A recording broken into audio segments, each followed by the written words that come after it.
Evening, one and all. Welcome to our Europa League match review here on Trafford Talk. It's a fan review as ever, and we'll have a few interesting opinions here tonight. You'll certainly hear mine later on. I'm not going to gloss my views over this game. It's a chance for you, the fans, and those who are involved with the channel to give us their thoughts on tonight's performance. In the end, more or less a routine match, a victory which won't be remembered by many, but they're pretty much securing our spot in the semi-finals of the Europa League with a very good tie against Roma on April the 28th in a few weeks' time, just a couple of weeks between now and the semi-final. So really exciting times. If you want to get involved in tonight's show with me and ask any questions or even give your thoughts on tonight's performance, maybe even look ahead to Sunday, you can look in the YouTube description. The link to this show is there. It should also be on the Trafford Talk Twitter feed as well for you to freely join the show, and I'll be happy to take you all in. We have a few guests lined up tonight, so can't waste too much time. If you're on YouTube, please like and subscribe to the show as well, and if you're on Twitter, please follow us as well. So, without further ado, good performance in the end. United doing just enough to beat a decent Granada team. Well, decent in the sense that they have the personnel, but they didn't really threaten as much as I thought they would in this particular leg. And in the end, Manchester United had it their own way, took advantage of the fact they were already 2 goals to the good after one leg, and in the end deserved to win. So a great job for us in the end. Let's get right to it. So Perry's waiting in the show's green room, invisible green room, I like to think. How are you, Perry? How's everything, mate? Yeah, I'm good, mate. I am good. Really Gloss happy. over that one for us. Yeah, you're right. Really happy. We're through, mate. We're through to the semis. I think we all kind of knew deep down we was gonna push through. Yeah, like onwards and upwards. Like I think everyone. I think a lot, even myself included, I was quite shocked at the team. I think I was expecting a weaker team, to be honest. And I think Ole wasn't taking any chances whatsoever. Like even with a even with a 2-0 aggregate, he was still not taking any chances. I was surprised to see Bruno and Pogba starting, and now it's that same old Pogba's going to miss a semi, isn't he, with that yellow?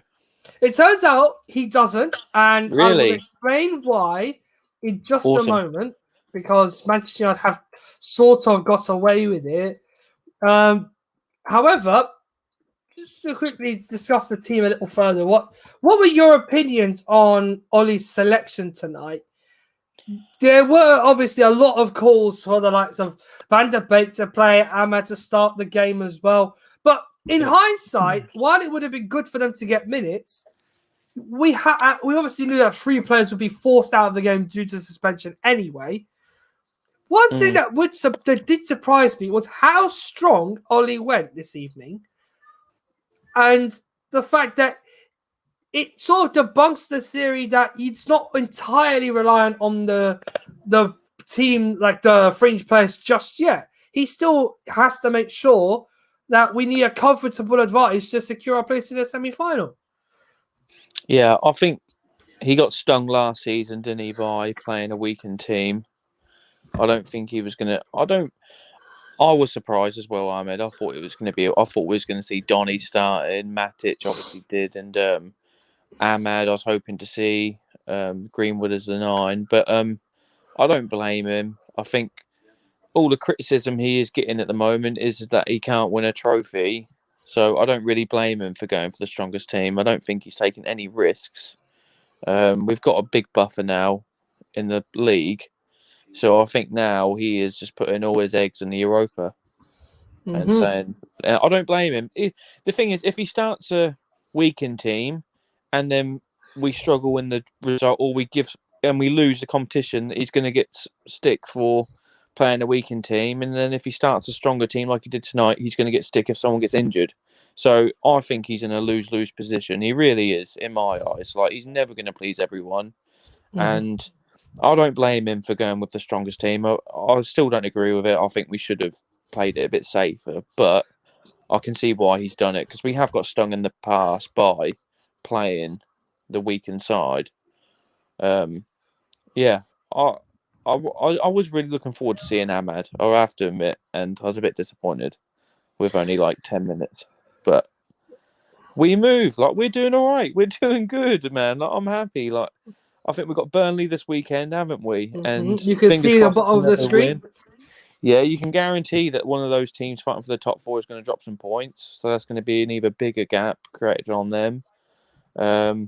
Semi-final. Yeah, like it's good times. It's good times. We're definitely in the right direction, I think. Like we're not where we want to be, we all know. But tonight was a good job done, I thought. Cavani as well.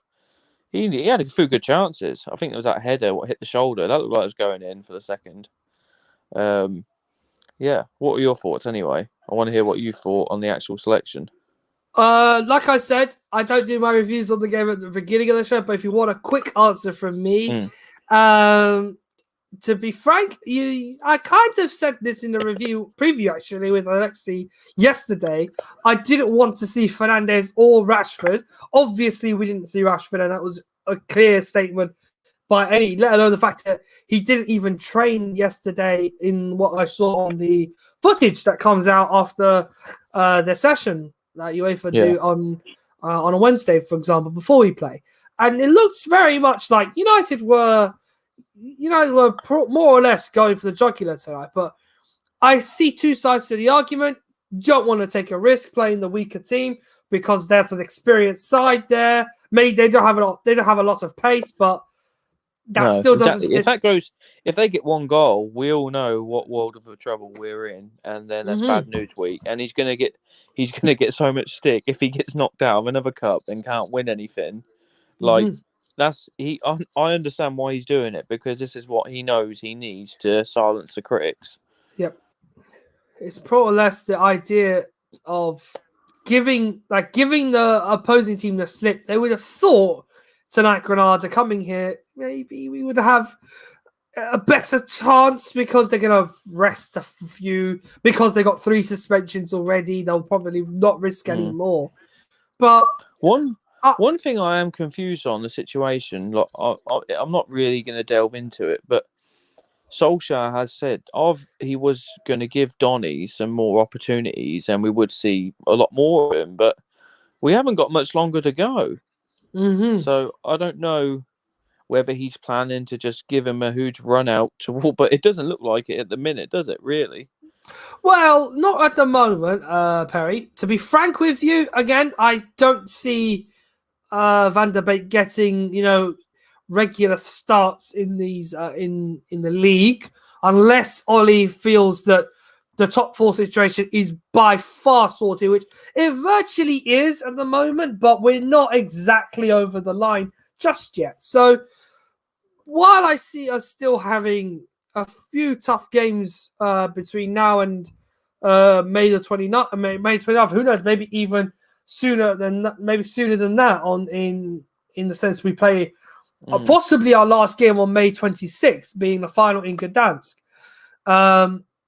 With all that considered, Manchester United tonight could have gone and, if they wanted to, completely run around Granada. And in stages, they had their chances to extend the lead. I also think, the team put out was the right one in the end because you don't want to take a risk.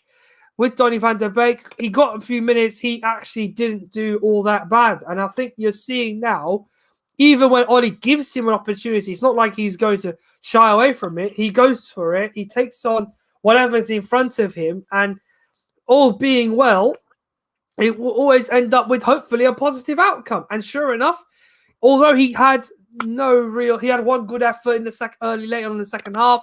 He set a cross up, I think, for an opportunity for Greenwood, I think it was, if I'm not mistaken, who had a header on goal that he just couldn't get a clear touch on. So he had a couple of good moments tonight, and he shows, even with the responsibility of being the number 10 when Bruno's on the pitch, he can play very well. So we'll see what happens. Moving on then. talk about the one goal we did score, because the second one was an own goal. The one goal we did score, well, more or less secured the tie, but that's just an example of what top class talent can provide you if you give them the freedoms and the belief that they want to go on and beat whoever they can in front of them. Yeah, I agree. I do like Martial, but come on, let's be real. Cavani is just showing us what we've been missing out for so long. Like, he's a 35-year-old as well, and like, wow, he is phenomenal. Like, he is. I know it's only like good, but like he does it in all the games we need him, don't he? Like, he does turn up. I've been really impressed with him, to be fair, and I was really skeptical when we signed him. I thought it was a disgrace that they gave him the 7. I really did. I thought that shirt is something what really needs to be earned. It's got such a high like order at the club, and they kind of just gave it to someone on a free. But he's playing like a 7 for United, isn't he? Like, he really is. Like, fair play to him. Like, I think he's been doing really good. I hope he does stay another year, because if he goes, I think that's going to just throw it all up in the air in the transfer window. I think Martial needs to go back on the wing. I think I'd really like to see Greenwood given a year as striker. I don't think he can. I don't think Martial's done that bad. Like, it's not just about the numbers game. We know that, but I think he should be given a shot next year. If Cavani goes, let Greenwood have a go. I'm just looking at Pogba now, talking to VC Sport, who are conducting an interview. Who had set up the first goal for Cavani, 50 goals as well for Cavani in European competition. A fantastic achievement, and it's weird that we see him scoring his first goal in Europe for United in a Europa League quarter-final. Just to think he could have done it in a few other occasions this season. I don't know what you think, but Cavani gives me that kind of Ibrahimovic like aura about him, where it's that kind of winning mentality, what the kind of team's been lacking the last couple of seasons. And I do back us to go the distance. I really do. He just missed on. He's missing a few goals. I think that for me is, in terms of what you're referring to, and in terms of the Ibrahimovic impact, he's missing 1 or 2 goals in his game. I think if he got, like, for example, overall 10 to 15 goals this season, I don't think he's got more than 10 if I'm not mistaken. If he gets just that few more, I think we could have that sort of impact that you referred to with Ibrahimovic. Like, I'm not Cavani's biggest fan. I think it was a botch signing, and it's kind of paid off well for the club. Luckily, that Cavani's kind of turned up. We've seen these sorts of signings like flop for us the last 5 or 6 seasons.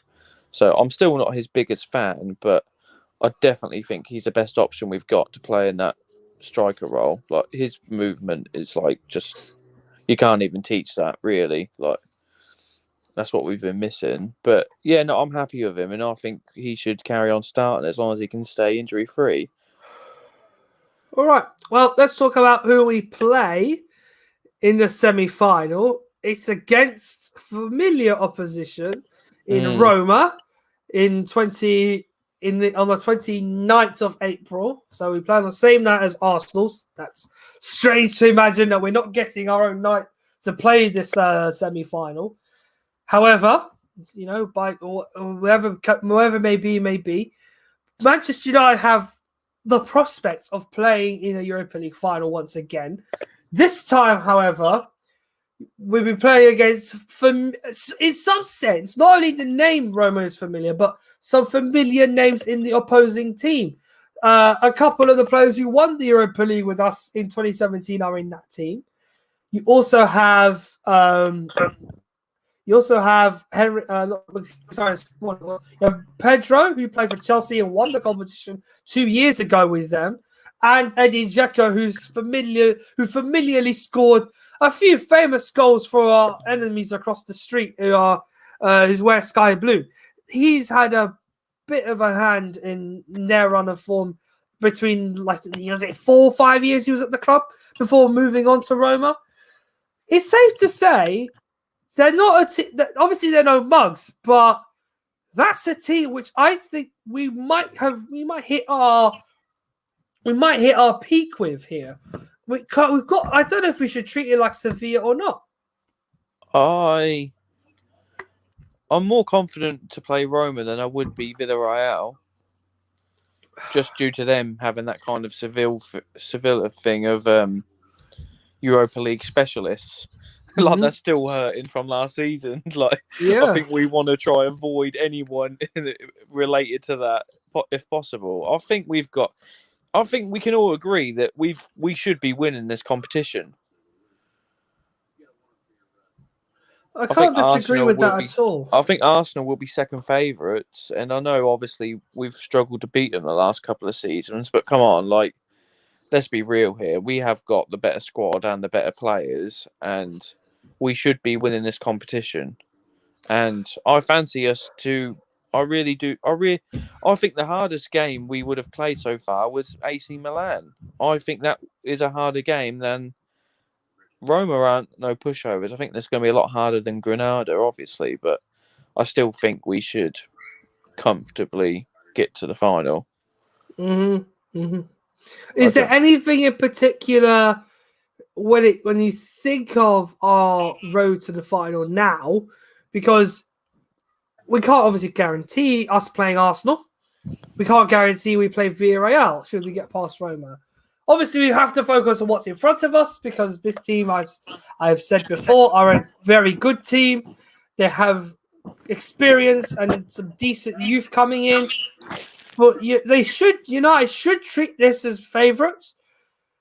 But, however, should we get to the final, who would you ideally want to be meeting us in Poland?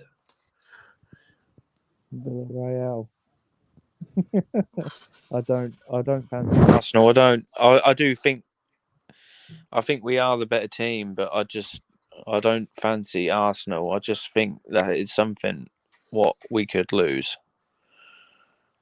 That could be 50-50. I don't know. What is your thoughts? I'm not saying that Villarreal are the worst team either. I just think United will struggle more against Arsenal. That's my gut feeling. Anyway. I think you're giving them a bit of stick, in my opinion. A bit of unfair stick. That's a very good team they've got there. And under no circumstances should we, one, underestimate them, and two, give them, let's say, for example, give them a feeling of them being underdogs against Arsenal. This is a team that have, in the past, been at this particular stage of the competition no more than 8 times. This is the 9th they'll be in the semi-final of the Europa League. They will feel this is the best chance of them getting to a final. On top of that, there's also the potential of them making... there's also the potential of, obviously, Unai Emery being the manager, of him winning his 4th final in 5 attempts as manager. He's obviously failed at in 2019 with Arsenal, but won 3 before that. So this is the man who's the Europa League specialist of, like, in general. Like, he really does run this tournament, knows how to play it from back to front, and will also be seeking revenge against Arsenal. I agree, and I hope he does get revenge. I really do. But it's the thing in the back of the head. The last 2 seasons, we've really, I don't know why, but we've really struggled against Arsenal, and I just feel more confident against Villarreal. I don't know why, but it's because we play Arsenal twice a year, and we have struggled the last few seasons against them. I remember that Fellaini last-minute winner to get us a draw. I think that was like the last decent result we had. Was that was actually a win? It was a win, yeah. Very late on, we won that game in 2018. Yeah, we have beaten them, though, since then, 2018, 19. I'm trying to remember. Historically, against us, we've beaten them a few times in, obviously, Old Trafford and at the Emirates. However, more or less, I think we should not take, shouldn't take anything for granted. I don't put it this way. I think they will fear us more than we fear them. If you look at that United team with players like Cavani, Pogba, Bruno, Shaw, Maguire's been in some good form, Henderson, Wan-Bissaka. I don't think any of them are going to fancy us, to be honest. Like, I definitely think we are favourites for this competition. Okay. Back onto tonight. I discussed it all night with you, but still got plenty still to play for this season. But just to get your thoughts on the fleeting appearances we saw from Ahmed, Williams, and Juan Mata in particular tonight. Yeah, it was nice to see. It was nice to see him have a run out, and if I'm honest, I would like to see them all a bit more and see a bit more rotation. But it's that end game now, isn't it? And I know. Last season we see it so much how much we dropped off without our starting team, and I think Ole doesn't want to risk it anymore. I think he's just like, this is the best team I've got, and this is what I'm going to play. And I don't blame him because when we had some injuries last year, that really hurt us.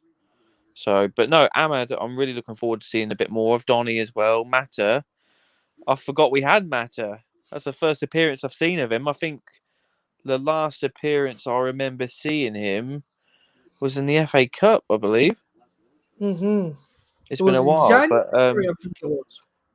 yeah, no, I think tonight's a good result, mate. We've got the job done, haven't we? We've cut another clean sheet as well. The defence is looking solid. Yeah, like we're in a good position. Like I just think if we can get second, get a trophy, and then Ollie's setting that bar higher and higher, isn't he? Like for Nick to progress on to next year, if that's how we do. Like he's got his work cut out. Yeah, true. I feel if we, league situation permitting, yes, let's say 3 more wins will secure us Champions League football, in my opinion. And I'm Yeah. taking that like in terms of the fact we play Liverpool in between that period. So once we're clear of 5th, it's more or less just finishing the season as strongly as possible. But it's a tough one, really, for me to divulge in a night like this. Let's just quickly pick your man of the match. Who have you gone with tonight? Man of the match. God, that's a hard one to be honest. I thought Matic had a good game. I thought Wan-Bissaka had a good game as well. I thought he made a few good tackles. I'm gonna go Cavani again. He got the match winner. He obviously, but he got the first goal. He nearly scored a second. He had a good result on the weekend for us, and he's brought it over again, and he's seen us through. So yeah, I'm happy with him. But a good team performance tonight. I thought we was pretty solid. We didn't concede, clean sheet. I thought De Gea had a good game as well. I don't know what you thought, but he had a few good saves, didn't he? He did all right. But yeah, I'm happy, mate. I think the Sunday Burnley, another 3 points in the bag, and then yeah, bring on Roma. I'm looking forward to the semi-final. I don't know about you, but it's going to be. Well, is it getting let's wait exciting and again see. for us, and it actually have something to look forward to again? We kind of are in a Champions League situation now where, while we are still overwhelming favourites based on the calibre of teams left in this competition, I am, for one, would not want to underestimate anyone we play against in between now and the final in May. One thing I am happy about, Ahmed, is if you remember last season against Sevilla, we was pushing to get top 4 so hard, weren't we? And we did get there, but I think we got to that Sevilla game really drained and tired. Whereas I do think Ole can afford to maybe rest a few players against Burnley for the Roma game. I think he can afford. The Roma game is 2 weeks away, Perry. Just to let you know, the 29th of April is the first leg at Old Trafford. So yeah, so that's not actually that bad. Like we could actually end up having resting some players for the game. Yeah. So I think it's a lot less intense than last season. Like last season, we was really burnt out, weren't we? Like we could see in the players that they were just exhausted. So I think it's not as intense as last year, and we can kind of be a bit more relaxed. And I hope the players have learned. Like I think last season would have hurt definitely all these semi-finals, all the stick they've been getting. So I think a lot of them are going to want revenge, and a lot of them are we've got a lot of players who are improved from compared to last year. Mm-hmm. I think Wan-Bissaka's improved. Shaw, Maguire. I think we're looking stronger in the goal now. Martial had a good season last year, to be fair to him, so we can't really say that. And Rashford, he's improved. So Bruno, I think the players will be up for it. I really do. So I'll let you Great. get on to the next guest, but thank you for having me. Perry, an honor and a privilege as always. And I Yeah, hope cheers, you Ahmed. I hope you get the rest you need for your 5 a.m. wake up call. But I'll be cool. yeah, It's better. It's better now we won, so that's cool. nice one, mate. Well, thanks a lot Cheers, again. Ahmed. We'll see Yeah, you soon. cheers, pal. See you Take later, care, mate. mate. Bye. Good old Perry, as always, adding a fair few views. The clock on the top left, that way. Yeah, there we go. Just up there. It's a bit long we spoke to him, but he has a lot of good views on our run of form recently, and fair point. He made some valid contributions to tonight's show. Just again to stress, it's not just for the guests I do have here. If you want to add your views on tonight's game and the performance United put in tonight against Granada, or want to discuss the game on Sunday against Burnley, which, to be honest, now thinking about it, it's a bit far away, and we have a bit of time between matches now before the semi-final.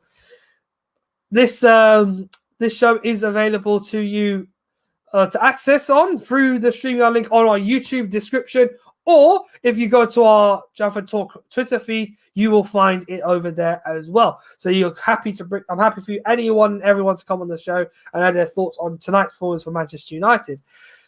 Okay, just before we bring our next guest in, a brief reminder that we do have a few other things coming up as well. We have the preview for the Burnley game on Saturday, which Cam will bring a few of his team, hopefully a few more of his friends on for. And we'll be back again on Sunday for another review. I'll discuss more of that in later on. So, Brett, here we go. It might be a long one, but it's therapy for this man. He needs it as much as he can, to be honest. All right, hello, Lexi. Welcome to Therapy Sessions with Ahmed. Let's talk about a couple of things that made us very satisfied this evening. Number one being that we got through to a semi-final in the Europa League. Pretty good, the second one being we saw Donny van der Beek, we saw Ahmed for a little bit, and they played all right. They did okay today. Yeah, I really enjoyed it when Donny van der Beek just went and absolutely smashed one of the Granada players just outside their box, and then we launched a bit of an attack. Yeah. And I've got to be honest, we could have obviously I wouldn't, but you could easily have turned that game off at half time and not really missed much. But do you know what? If boring quarterfinal wins are a thing, then I'm happy to take them, I don't think it's anything to be scoffed at. And yeah, to be honest, I think I saw someone else tweet this. It's probably the easiest European quarterfinal I've seen United play in my lifetime. But yeah, I thought Ahmad looked bright. Obviously, the refereeing decisions, again, was just absolutely woeful. We saw Ahmad through on goal, and we saw him taken out, and we saw no foul. And that is mind-boggling, because that should have been a red card for denial of a goal-scoring opportunity, and it should have been a free kick. But the referee just waved it on. I mean, the referee was just terrible, actually. In both legs, and obviously in Spurs on Sunday, I know we won all of them, but the refereeing has been so bad. So bad, especially tonight as well. It was awful. And, it's like Pogba got punished just because he's tall, Strange, really. It's like, imagine if someone like Didier Drogba was playing now. They get punished all the time. It's ridiculous. Or like Mark Hughes. My God, Mark Hughes would be getting sent off every game. So you get 2 yellows just for the way he runs, And I think, the refereeing was just rubbish again. But yeah, good win. I did, very small world this is, but I was walking back from the pub earlier, and we're walking past this hotel. And I was like, oh, that's the Granada team bus. And I just walked past the hotel they were staying in. Obviously, very nice hotel.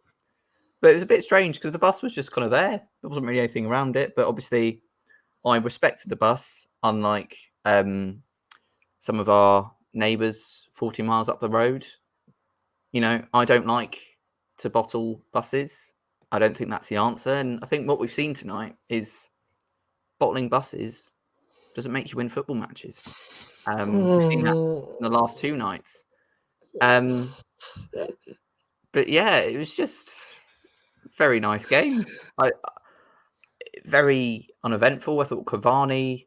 Do you know, a couple of weeks ago, I was quite angry at him because I just thought he needs to do more. You know, he's not been there a lot of the time at all, and all the stuff about him wanting to go. But yeah, I apologise to the guy because he has been superb, and I just wish he was a few years younger. Because if he was, we'd literally be set in terms of forwards for the foreseeable. Really, he's just superb, isn't he? Yeah, he has a brilliant value, or some excellent value for Man United in terms of goal scoring, in terms of performances that he can deliver on a regular basis. And added on top of that is something that you can't really get from a player who might still be, if we say a striker who's like 15, 16 right now, breaking like the Hugels and the McNeils, trying to break into the first team. What you're going to find is you kind of need the tutelage of an experienced head at the club who will be able to give you a couple of pointers or suggestions as what you should and shouldn't do between one game and another. On top of which, having him at the club boosts Mason's productivity. At least you've seen recently how important it's been for Mason Greenwood to play matches, particularly when Cavani's been on the pitch to help him notify him of the little things he hasn't been doing right, or telling him, this is where I want the ball, I want you to play it there, and so and so. It's something that I find it's almost as golden as seeing young players coming in and shining as quickly on the scene as Rashford or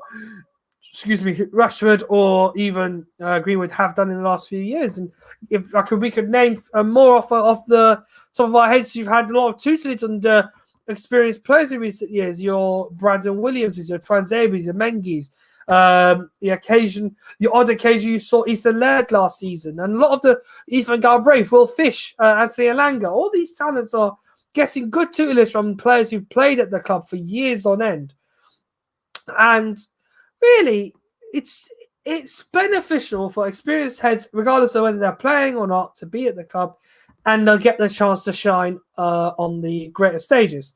So for Cavani to step the club next season, it would be big for Manchester United. It would mean, yes, of course, we wouldn't be able to get a striker. We'd be denying ourselves the opportunity of playing with, Erling Haaland this next season. If were really thinking about it, I hope they're not, but you never know. But yeah, frankly, the better thing that you can suggest at this point is United think about the more proactive measure of keeping Cavani in the short term, have him for another season, see if he can score a few more goals, and at least play in front of a crowd at Old Trafford. He hasn't been able to play in front of any of us, or we've not seen him. This is a shame. The Eddie Cavani song at Old Trafford. And we all want to. When the game was on earlier, because I was watching the game on my own tonight, and it was one of those games, there's a bit of, not much was going on. I actually put on Gimme Gimme by ABBA, and I was actually singing the Eddie Cavani song in my room after he scored. Lord help me. My neighbours must have thought I was fully losing the plot, honestly. That's how much I missed this, like the, like some kind of atmosphere when you're watching a game. If only the pubs were open after 10 p.m, Alexi, then you wouldn't have such a problem. Well, one good thing is, I believe there is a couple of pubs in Manchester that show football outside, on outside screens. But obviously, the problem with that is everyone in the city wants to go to that said pub to watch the football.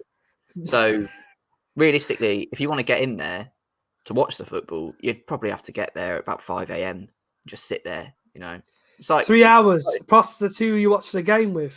Yeah, it's like being at a festival and like when you want to get to the front to see the main acts, you have to get there at like 12 hours before, Yeah. But yeah, no, I thought. Sorry, I'm so good at going off on tangents. It's unbelievable. One on Rashford. Actually, you mentioned Rashford. Perfect opportunity now. Just rest him until bleeds, please. Like, because ultimately for us now, the Premier League, there's not really much to play for, is there? Really? Yeah. And Leeds is a big game, and Roma is a big game. So just rest him for those because they're really huge games. I can't handle us losing to Leeds, Well, it's like I said just now to Perry. Realistically, United win their next 2 in the Premier League, and I think we should see them through. Which see us, we're virtually in the top 4 anyway. Just securing Champions League qualification now is really the next step. We've got a game in hand on Manchester City, which we play this weekend because they're not in the Premier League this weekend. We also have, I won't say favourable games because no game in the Premier League is easy, but let's be modest. Leeds will away from home is going to be a very difficult prospect to the Leeds we played at Old Trafford. Burnley will be coming to Old Trafford needing to pick up points because of the sheer nature of the situation they're in, having lost to Newcastle last week. Who loses to Newcastle, honestly? Yeah, that's how do you manage that? There is a worry to it with them, and you kind of can't afford for United to kind of treat that game as like a throwaway match, to say the least. Because while Leicester lost last week, and we benefited greatly from it, the one thing we cannot do is rest our laurels in the Premier League. I think Ollie knows this, and the next best thing he can afford now is to put all of his eggs into one basket. So let's see how he goes about it on Sunday. Rashford, I saw, if he does get minutes, it's going to be fleeting. It will probably be one of those catch-22 situations. Do I want to kill off the game early and bring him off, or do I rest him further? Just rest him. It's a tough one. It's a tough one. No, but like the reality of this now is the kid is playing the Euros, which is in, God, that's only 2 months away. Wow. Yeah. So that's in 2 months' time. The kid has also got Premier League games and 3, hopefully, fingers crossed, 3 huge games in the Europa League. So just rest him, man, because he'll break. He will break. Like he looks like on the brink of breaking, and we don't want him to just get plagued by injuries because of this. And I mean, it's obviously needs an operation. I don't know how long the operation takes, but there's not much chance of him getting that anytime soon, unless he gets it after the Euros. But if England go far, which hopefully they do, it won't happen. Probably get knocked out in the groups, but that's going to be mid-July. He'll be back from the Euros if England get far, and then the season starts early August. He'll have a bit of rest probably. So that's he'll have no time off. So we've got to take advantage of moments like this where you have 10 days between now and Leeds, and you just say for him, you're not playing against Burnley. Like, it's just not happening. Just sit on the bench. Let's give someone else a chance. We've got enough players to be able to do this. It's not like we're plagued by injuries really at the moment. And yeah, just rest him. I mean, obviously he usually plays on the left. Paul Pogba played on the left tonight, and even though he got subbed off at halftime, I just thought he was so good. Like, he just looked so much better than their players, didn't he? He just dominated them. Like, he was humiliating them. And I loved his assist. It reminds me a bit of Hernandez. like the backwards header thing. We had Ahmed against Milan this season with that similar sort of header that gave us the leading goal in that game. But yeah, with Pogba, yeah, we're dealing with, as I say, with a lot of these, contract situations or possible future talk that comes up with United players leaving the club. What you have here is obviously you just have to keep him as happy as possible until it gets to the point where you start talking to him at the end of the season. So remember, United won't have a lot of time to talk to Paul between season's end and the Euros. So the sooner the deals they start talking to Pogba, the better, because what it does is either it leaves United in a difficult position in terms of him being at the club, or he stays around, sees what comes into the club in terms of the signings and the quality that United are aiming to bring in this summer. And if it satisfies him and they do well in the future, in the near future, then yeah, and so be it. But it's tantalizingly close, this scenario, to be honest. Let's move on to the rest of the game. Very, very good performances in patches for the likes of Tuanzebe tonight, Alex Telles for a few moments. He didn't have the worst game, but he struggled in areas. Would have been better served to have improved slightly this evening, as highlights come up on my screen right now. We could have played a couple more players, but Ollie's team selection was serious enough, made Pogba captain, gave opportunities to the likes of Tuanzebe and Telles, as we expected. Outside of that, he picked a strong team. What were your opinions on this one? Well, team selection. Yeah, I think he was right, because you can't take teams for granted. Look what happened to Tottenham a couple of weeks ago. And, in a way, Europa League is probably our main focus now, isn't it, really? I mean, obviously, we do need to secure the Champions League qualification mathematically, but I really can't see us messing that up, to be honest. And I think it made sense starting the team he started. The one player that just needs to get rested is Wan-Bissaka, I think, because he just plays every minute. The guy's a phenomenon. He's incredible. He plays every single minute. But yeah, no, I agree. I mean, it was great seeing Tuanzebe. It's a good game to bring him back in as well, because it's quite easy for him defensively, because obviously he had that brilliant game against PSG, didn't he? But then he did. Sheffield United happened, and that thing against Everton wasn't very good. And the kid had to endure really horrific abuse online. Yeah. So it's probably good he's been out of the limelight for a bit, and he's come back in and comfortable performance, which will get his confidence up, because, I still believe in the kid. I think a couple of years ago, I would have said he'd definitely be our first choice defender for years, but for injuries. And it's kind of the same situation now, isn't it? Where he would be in the team if he wasn't injured all the time. So he's just unlucky in that sense, but he's a really, really terrific player. He's got great attributes, really exciting, but he's just getting into that kind of point now, isn't he? Where it's like, is it going to happen or not? Is he going to leave? That kind of sliding doors moment.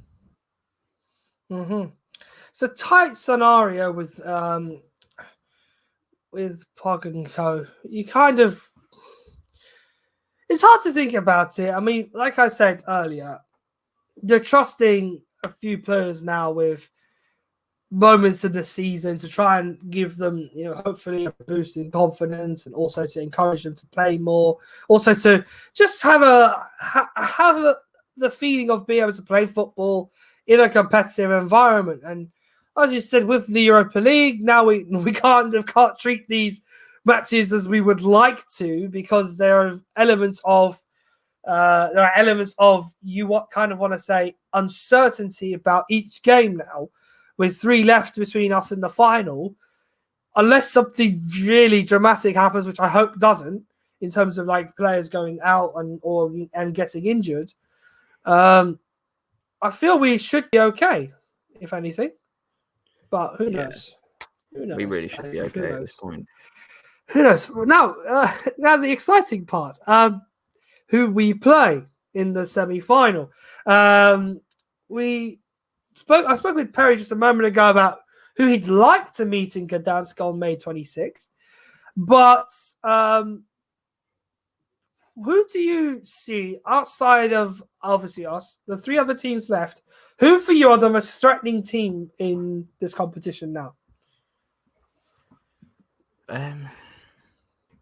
Probably Villarreal. I think they're kind of like what you were saying earlier. They're a really solid side, and they've got a manager that's won this competition. Is it 3 or 4 times? Yeah. They've got really good forwards in Gerard Moreno. I think he scores a lot of goals in La Liga. And yeah, I just think they're a pretty tricky side to face. And over the years, we've struggled a lot against them. Had a lot of 0-0 draws and stuff. And they are probably the best side of the lot, I think. I mean, Roma's not going to be... I mean, realistically, in terms of quality, the teams left, it goes Manchester United. It goes probably Villarreal. Or probably Villarreal and Roma aren't that far apart. And yes. then Arsenal. I don't think Arsenal... I mean, ironically, Arsenal are the 4th best team in the thing because they're just not very good as a football team. Well, I don't know if you've seen their performance in Prague tonight. I did, and compatibility with compared to tonight's performance and Sunday's performance together, those two recent performances that they've had is them just starting at the right time to get into gear again. Obviously, like us, they have all their eggs in the Europa League basket, but the risk of winning this competition is obviously you will go into a Champions League with a lack of top quality players. Now, when I say lack of, I'm not discounting Aubameyang or Odegaard, who I don't think Odegaard will stay in London. Yeah, Aubameyang's okay. Martinelli's a solid young player. Lacazette, hit and miss at times, but when it is a hit, he's a good player. We've also seen on occasions that when they are playing like a team, they play very, very well. Now, next season, they won't have the Ceballos or Martin Odegaard at their disposal. They will have to fill those spots in the future. They also have to try and find ways to work quality around it. But, I mean, I know Arsenal fans want to win this competition, but I think they're also smart enough to know that they simply could not be able to compete in next season's competition if, in the Champions League, if they don't have the quality that, say, I'd say maybe even Arsenal 3 or 4 years ago, playing in this season's Champions League would have done okay in this year's competition. However, what's happened has happened. Their top quality players have moved on. They've gotten rid of talent and that, on higher wages and everything. It's more just that they are a team unit now. With Villarreal, I said it best. They have too much good experience in that team. And I genuinely believe that if we're to win this competition, we've either got to beat Spanish opposition in the final or end our hoodoo against Arsenal. Should we get past Roma being the priority. However, it's a catch-22, Alexi, really. It's a catch-22. You can't really put weight on one team and ignore the other. So let's see what happens between now with Arsenal's form between now and when they play Villarreal in Spain in a couple of weeks' time.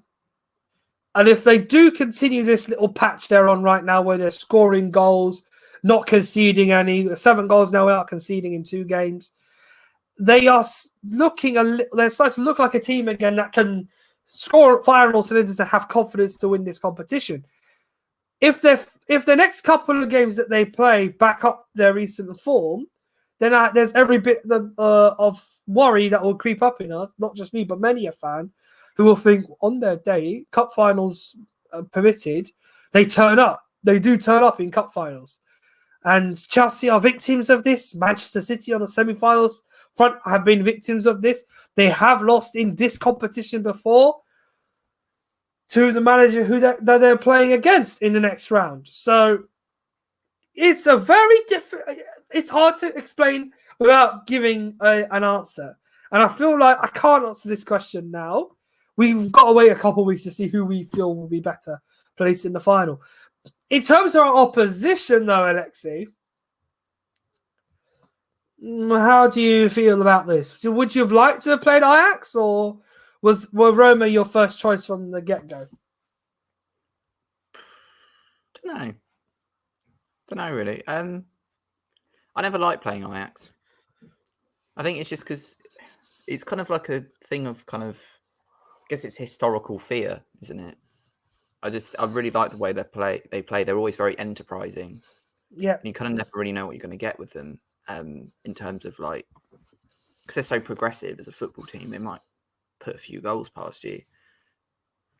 I mean, I think with Roma, we're going to see a team who's very compact defensively, which makes it quite hard for us, really.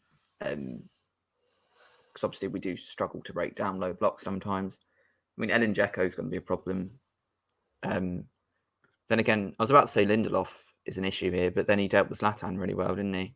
Yeah, I think it's a kind draw, but they're not crap teams, you know? Like, they really aren't crap teams. Both have a lot of quality there, and obviously, I know it's an obvious thing to say, but they're both a lot better than Granada are. It's a big step up in opposition now. Because Granada is probably a bit like, they're probably better, but it's a bit like an Istanbul kind of game, isn't it? Başakşehir game. Yeah. They're 17th in their league, by the way, which is a bit crazy. Well, strange. Yeah, it's very strange. But yeah, I mean, if you'd said to me at the start of the season, well, actually, I wouldn't be happy, because if you'd said to me at the start of the season, you'll get Roma in the semi-final of the Europa League, I wouldn't have been happy, because we were in the Champions League at that point. But you know what I mean? Like, I would take it. If you said to me, you just got to beat Roma and Arsenal and you win it, or Roma and Villarreal, you would take that, wouldn't you?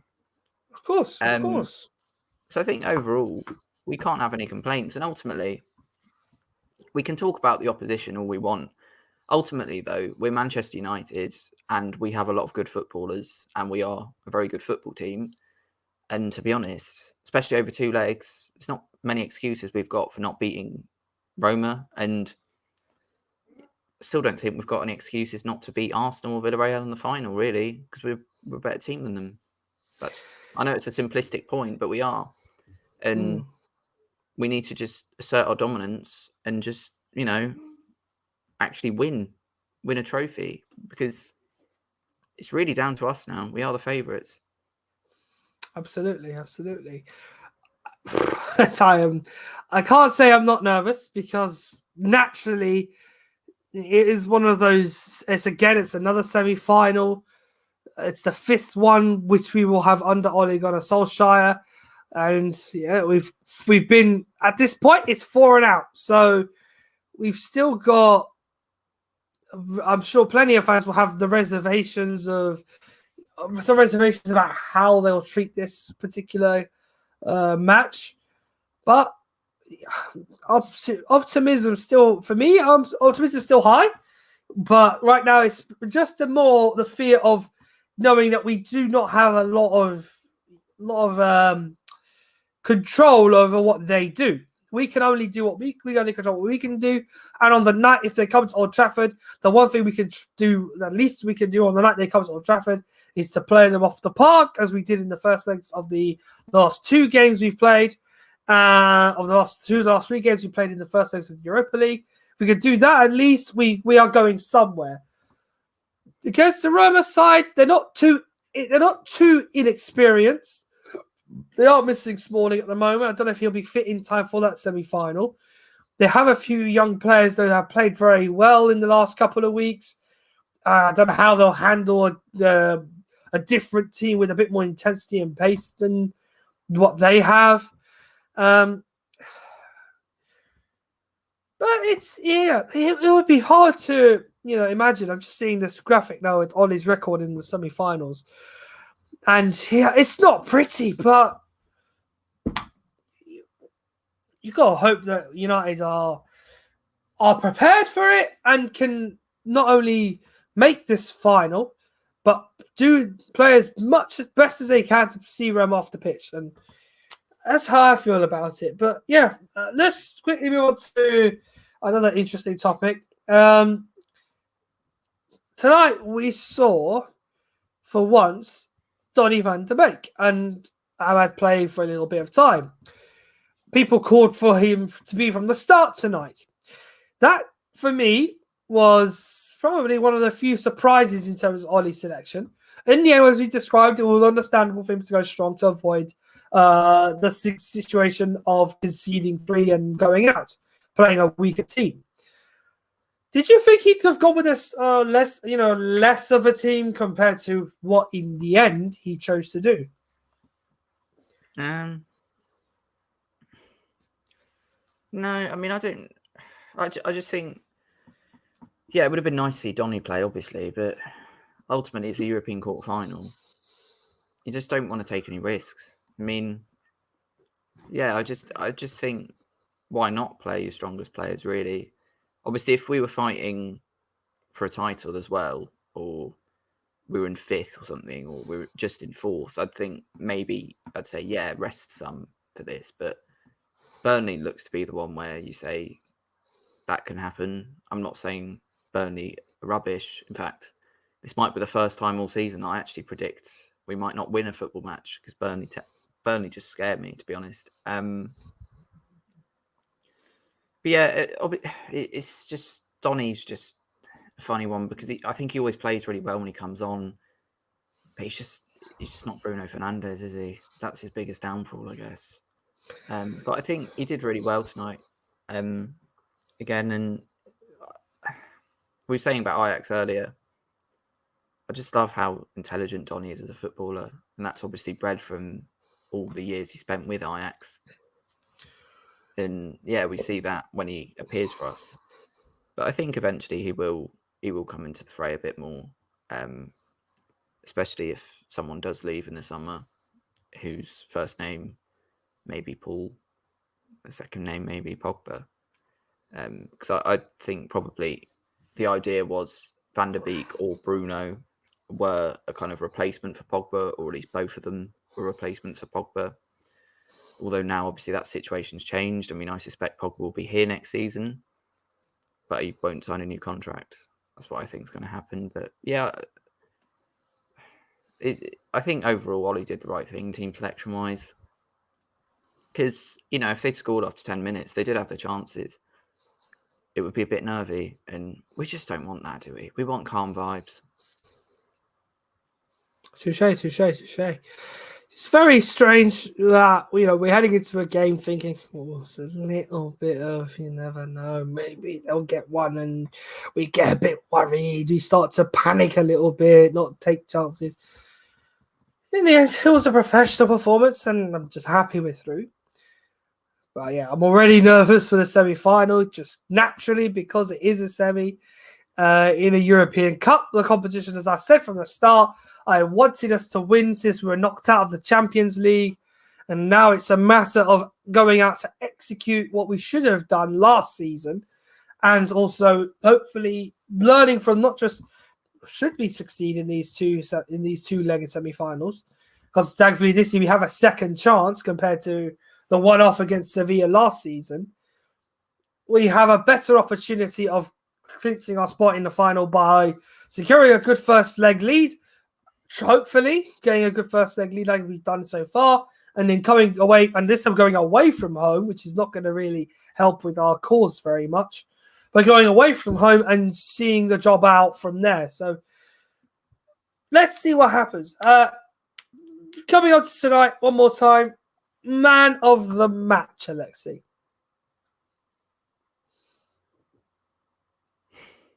God. Tough one. Tough one. To be honest, this is going to sound absolutely ridiculous. I think I'd give it to Pogba.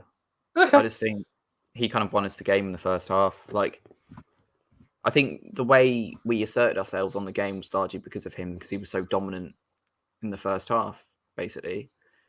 And I think that's a large reason why it was so easy, because he just kind of went out there and went, you are a lot worse than we are. I'm just going to dominate you now. Obviously, Cavani probably deserves a shout as well, actually. Yeah, I'd say Pogba or Cavani. Tellez was quite good as well, got a decent cross. Can we just give Juan Mata that goal? Because he's a pretty nice man. I wish I could type his name in the banner below, and I wish he scored the header for additional bonus, just because he deserves it. But it just seems that he couldn't. If only he was 6'3" and not 5'9". That's the only disappointing element. If he was 6'3", good social experiment, wouldn't it? A 6'3" Juan Mata. Would he still be as nice as he is, do you think? Because I think so. Do you think? I think so. Just the mean streak on the pitch, not off it so much. That's how I would see it with Juan Mata, in my opinion. But who knows, Alexi? Who knows? We have to be cautious with the approach, obviously, of how we play out the rest of the season with Juan Mata, especially. I do think that there's scope for players to come in. I think the best opportunity is probably Fulham near the end of the season. Anything before that, it's just purely because they deserve an opportunity, or United have secured their place in the top four, and we can sort of not say sack off the season, as I would say, but see if the French players can take their opportunities or not. But it's one of them, though, isn't it? Where you say it's not sacking off the season, but it sacking kind of off is the Premier League, basically. Yeah, we've done this before, Alexi. We've done this before. Yeah. I mean, Mourinho did it to. I mean, that was. Excuse me. I mean, I'd love to play like roulette or something with that man, because he is so risky. Because sacrificing the Premier League and being in sixth, and then having to win the Europa League final to get in the Champions League, that was so risky. But it paid off, to be fair to the guy. Yeah. Paid off. Did very well in that sense. But yeah, so I think we're presuming this is Juan Mata's last few months as well. So if this is his last few months, and it's sad that it would be sad if it's the case. I hope that it ends with him getting a few minutes in the Europa League final. Should we make it there?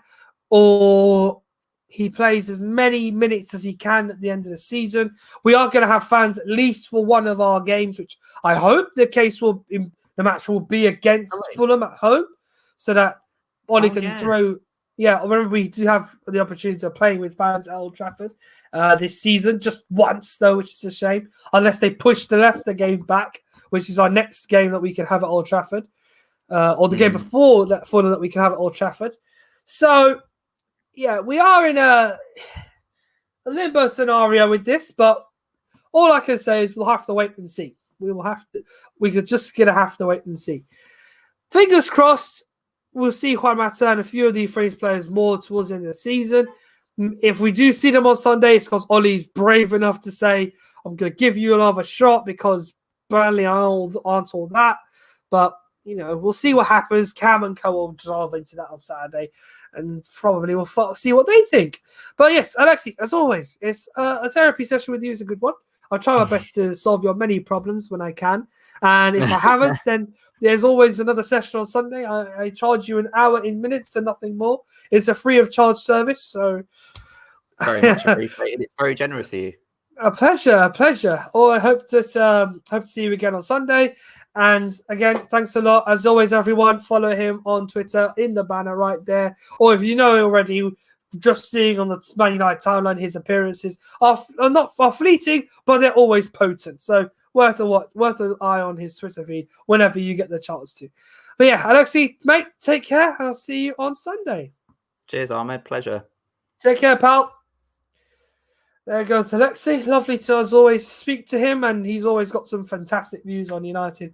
But personally, it's hard for me to talk about the game because there's so little that I found interesting tonight other than the moments when we had chances with Greenwood and Cavani obviously Cavani's goal being the pick of the bunch tonight. We had the own goal at the end.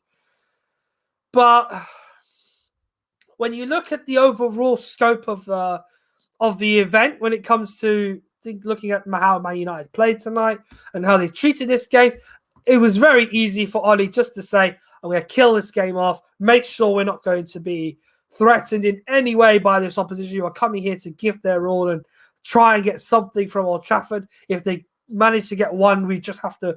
If we concede one, we then have to shut up shop and shut up shop quickly. So I'm glad in the end we got through tonight with little hassle from Granada, albeit they had a couple of chances. Younger Herrera, Molina had a couple in the second half as well.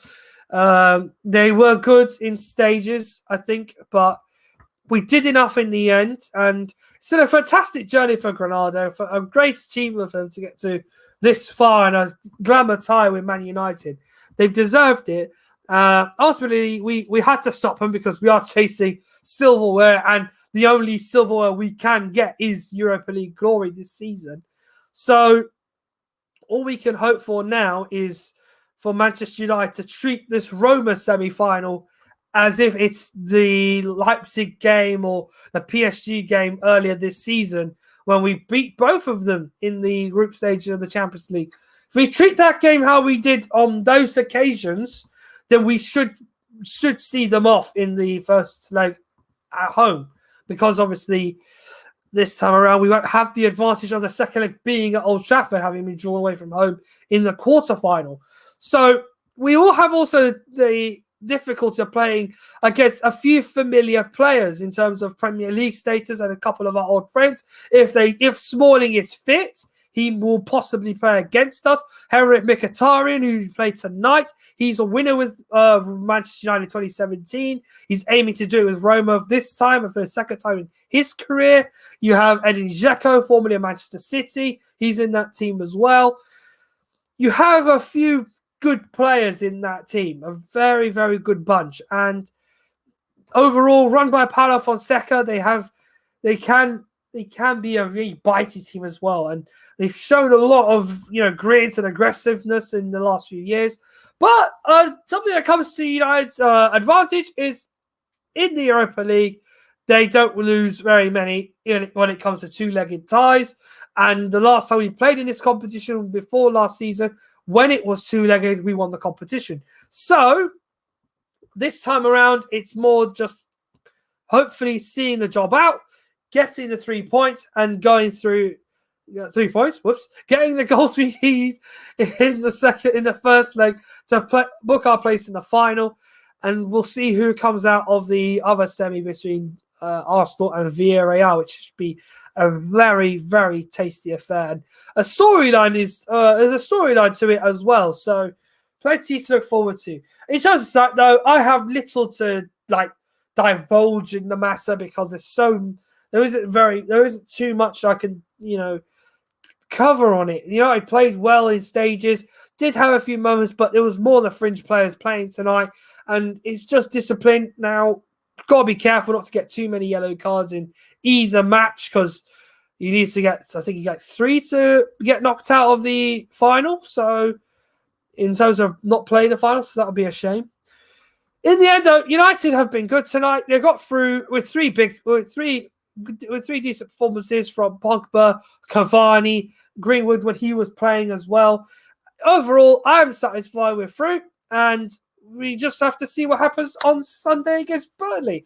And that, in terms of tonight's show, is it from me. I hope that we've covered as much as we can on this show. Sadly, we didn't have our new guests turn up tonight, but we hope to have them on for the next show. But to all of you who tuned in, thank you very much. I really appreciate it. And to Alexi and Perry as well, who joined me this evening to share their thoughts. It was really harrowing and great stuff to discuss with them, the nature of Manchester United's performance tonight. So, from me, everyone, thank you very much. I'll see you next on Sunday afternoon, or Sunday evening, actually, for the Burnley review. Cam will run the review for the preview for the game on Sunday. On Saturday, his time probably about 4 or 5 in the evening for him. I hope not too late for you lot. But he'll see him then. But for now, from me, thanks a lot, everybody. Take care, and I will see you on Sunday. Until the next one, good night.